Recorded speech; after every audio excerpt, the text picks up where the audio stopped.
Hello বন্ধুরা, নিয়ে চলে আসি নতুন একটি ভিডিও। আজকে আপনাদের সঙ্গে শেয়ার করে দেখাবো ভেজ তড়কা। তো দেখুন, তড়কার আগে আমার কাকু আপনাদেরকে ডান্স করে দেখিয়ে দিল। এই যে আমি প্রথমে গরম তেল করে নিচ্ছি। আমি যেহেতু ননভেজ করলে আমরা ডিম বা মাংসের কিমা দিতাম, তো এখানে যেহেতু আমি ননভেজ করছি না, আমি এখানে ভেজ করছি, সেজন্য আমি এখানে পনির দেবো। পনিরের যে কিউবগুলো আছে সেগুলো আমি ভালো করে লাল লাল করে ভেজে নেব। এই পনির ভাজার সময় কিন্তু আমি হালকা নুন দিয়েছিলাম, কিন্তু হলুদটা দিইনি। তো দেখুন, আমার কিন্তু পনির ভাজা অলমোস্ট ডান হয়ে গেছে। এবার ওই গরম কড়াই আমি দিয়ে দেবো 2 চামচ তেল, সাদা তেলটা।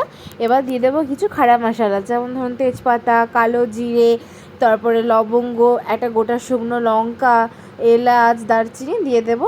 তো ওটাকে ভালো করে নেড়ে নেবো যতক্ষণ না সেন্টটা আসছে।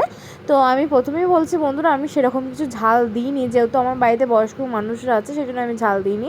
তার মাঝে দিয়ে দিলাম এই দেখুন আদা কুচি আর টমেটোটাকে আমি ভালো করে ভেজে নেব যতক্ষণ না কাঁচা গন্ধটা যাচ্ছে। এই যে কাঁচা গন্ধটা চলে গেছে, আর একটু নরম হয়ে যাওয়ার জন্য দিয়ে দিয়েছি আমি নুন। এবার দিয়ে দেবো কিছু শুকনো মশলা, যেমন ধরুন আদা, জিরে গুঁড়ো, আদা গুঁড়ো। আমি আদা কুচির সঙ্গে আদা পেস্টের সঙ্গে আমি আদা গুঁড়োও দিয়েছিলাম। আর দিয়ে দেবো ধনে গুঁড়ো।